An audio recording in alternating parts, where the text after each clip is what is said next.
Malgré un début de match très compliqué, le Barça a réussi à s'imposer 2 buts à 1 face à Alavés. Salut à tous les gars, c'est Azial. Aujourd'hui on se retrouve pour une nouvelle vidéo, un nouveau débrief. Aujourd'hui on va débriefer le Barça, il s'est passé pas mal de choses pendant ce match. Il y a pas mal de choses à dire. Encore une fois, le Barça qui déçoit.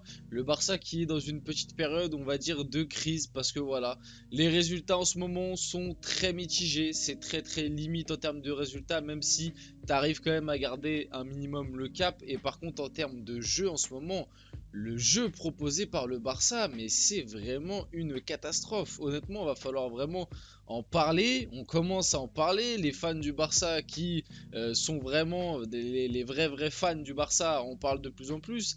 Le jeu proposé par Xavi et le Barça là depuis un petit moment, mais c'est catastrophique. Donc bref, il y a pas mal de choses à voir. On va aussi parler, après avoir débriefé ce match en fin de vidéo, du truc qui commence un petit peu à gonfler en Espagne, le fameux vent de Lewandowski à Lamine Yamal. On va en parler, je vais donner mon avis là-dessus bien évidemment. Il y a pas mal de choses à voir. En ce moment, vraiment du côté du Barça, c'est vraiment pas idéal. Là, tu gagnes 2-1 face à Alavés qui joue le maintien, tu galères, tu gagnes 2-1 grâce à un doublé de Lewandowski et le premier but qui est absolument exceptionnel. Donc bref, avant de commencer la vidéo, bien évidemment, n'hésitez pas à liker, commenter, partager et vous abonner. Voilà, ça fait plaisir, ça aide pour le développement de la chaîne. Et puis on peut y aller dès maintenant. Donc bon, qu'est-ce qui s'est passé? Déjà, le petit point positif qu'on s'est dit avant le match. Pedri est de retour dans le 11 titulaire du FC Barcelone pour affronter Alavés cet après-midi. Sa dernière titularisation date du 20 août dernier. Les blessures côté Barça qui commencent à revenir petit à petit. Bon, il y a encore De Jong, il y a Gavi qui était suspendu. Voilà, il y a encore des absents quand même côté Barça. Et je suis sûr, j'en oublie, il y a Sergi Roberto aussi qui est blessé. Donc il y a encore des absents, mais le Barça petit à petit commence à retrouver quand même un effectif sympa. La compo envoyée par le Barça là face à Alavés était quand même sympathique. T'avais bon, défensivement, moi j'ai pas trop compris le choix de Araujo latéral droit, surtout face à une équipe comme Alavés et surtout quand t'as vu le boulot que t'as fait Samu, si je me trompe pas, c'est ça, c'est Samu en pointe du côté d'Alavés. Quand tu vois le boulot qu'il t'a fait sur Koundé et Martinez, je comprends pas comment Xavi a pu attendre autant de temps avant d'inverser quelque chose. Koundé qui fait un match, je trouve, très compliqué, malgré sa passe décisive, on le verra après. Mais la compo était plutôt sympa. Voilà, t'avais un milieu de terrain, Pedri, Gundogan, Fermin Lopez. Devant, Joao Félix, Yamal, Lewandowski. T'avais Cancelo en latéral gauche qui montait très haut. La compo du Barça sur le papier était quand même sympa, à part Araujo en latéral droit. Où là j'ai pas trop compris, j'aurais préféré voir Cancelo et Baldé, les deux latéraux de côté Barça. Mais sinon la compo était sympa, voilà. Tu commences à retrouver petit à petit tes joueurs, tu as de moins en moins l'infirmerie remplie, mais malgré tout en termes de jeu, c'est très compliqué. Et ce qui illustre bien ça, je trouve, c'est que le Barça, pour démarrer son engagement, alors attends, je vais préciser un peu parce que j'ai vu que le Barça s'est fait beaucoup tacler là-dessus. Alors certes, c'est vrai qu'habituellement, on n'a pas l'habitude de voir vraiment des équipes...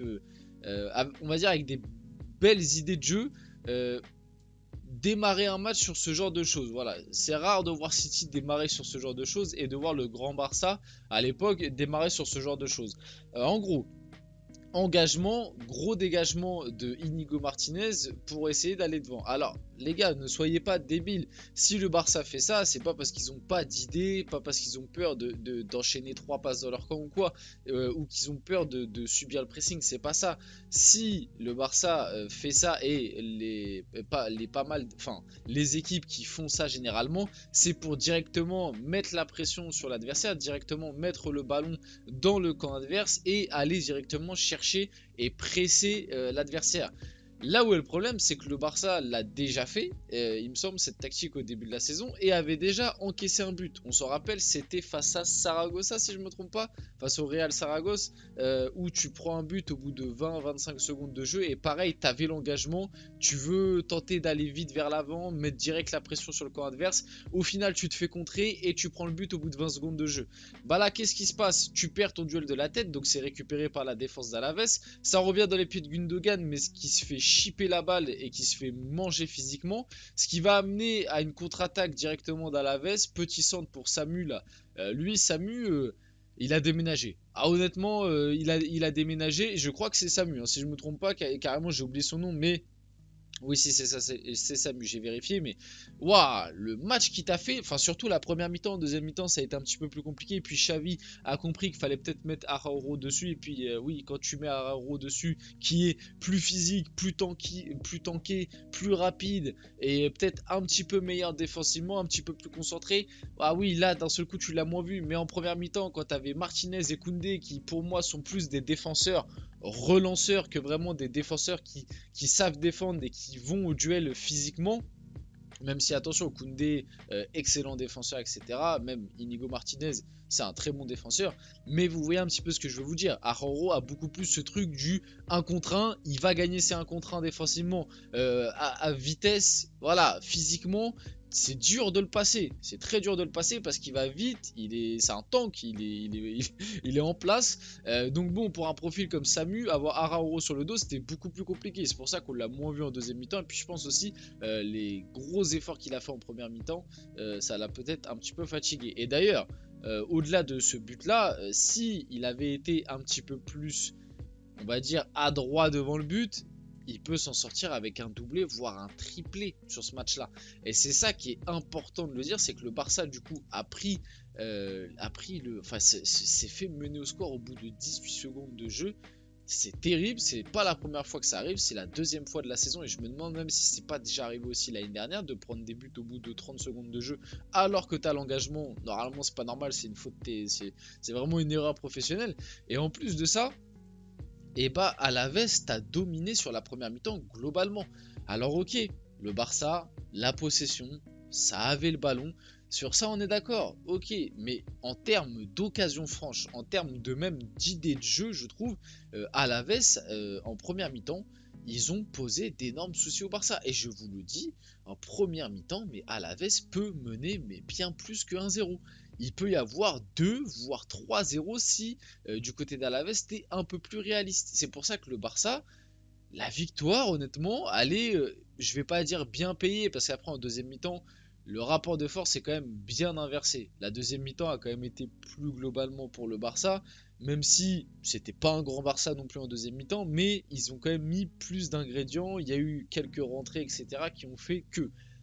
Mais le Barça s'en sort bien pour moi sur ce match. La victoire 2-1 avec le doublé de Lewandowski, en plus on va enchaîner là avec ses buts.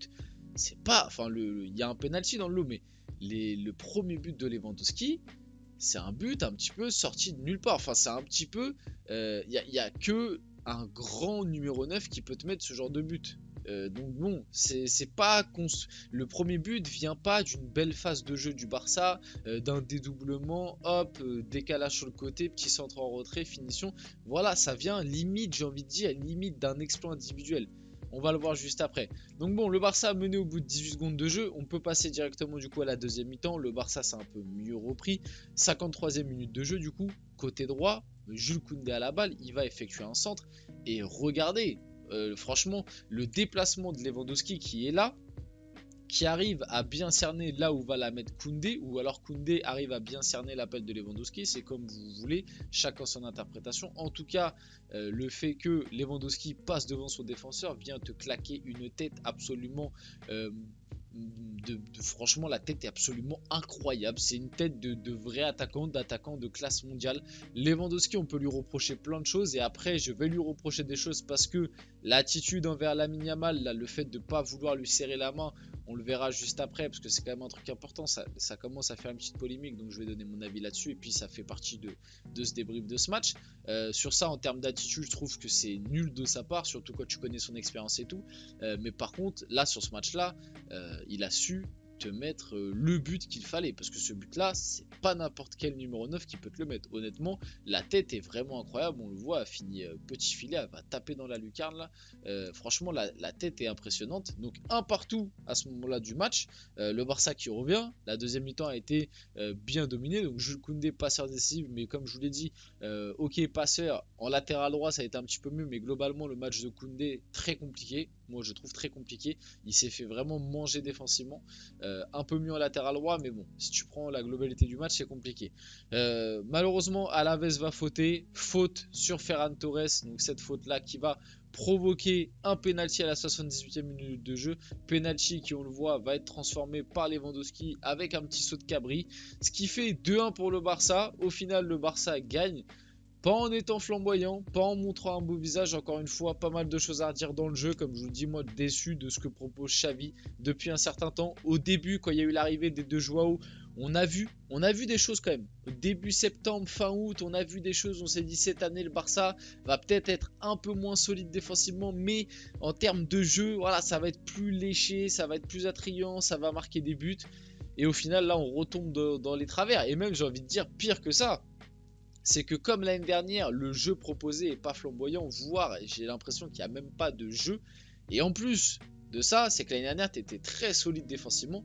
Cette année, je sens pas le Barça aussi solide et on va dire uni défensivement qu'il l'était l'année dernière. Donc c'est inquiétant, c'est inquiétant. J'irai pas jusqu'à dire comme certains que c'est une crise, mais il va falloir commencer à s'inquiéter.